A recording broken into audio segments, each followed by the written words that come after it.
Yeah, so I started the nonprofit Everyone Has a Story about 2016. Once I finished at University of Utah, my best friend Delon Wright was hosting a camp, and we were trying to figure out how can we make his youth camp a little different than normal.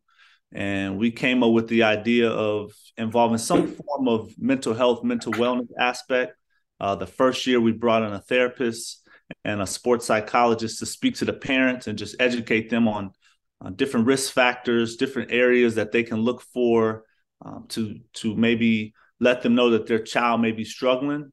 And then we got a lot of feedback from the community that parents that weren't a part of the camp wanted to be involved in this discussion. So the following year is when we launched the Right Conversation, and that is a panel series that we've done for the last 7 or so years, where we're up there normalizing the conversation around mental wellness. My uncle happens to be the psychotherapist with the Detroit Pistons, and we do all of our community work together. He and myself moderate the panels. It's about an hour of discussion, just different panelists sharing their journeys, sharing their experiences, and then we leave about 45 minutes to an hour for the audience for Q&A. Started in Toronto, and Coach Casey gave me my first opportunity in the NBA, and that was in connection to the work I was doing with Delon Wright. And as I moved to Detroit, it's interesting that taking care of my family's mental health is how I ended up here. So my last year in Detroit, there was a lot of family mental health dynamic after my mom had passed a little over a year ago.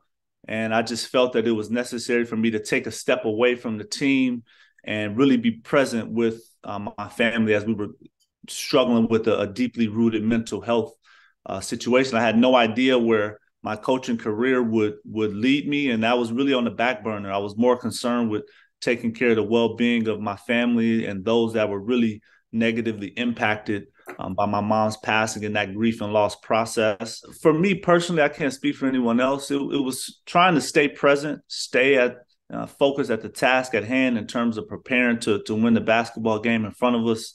Obviously, we know his competitive nature and his winning spirit. And same with Coach Ham, just knowing that our team wants to stay competitive.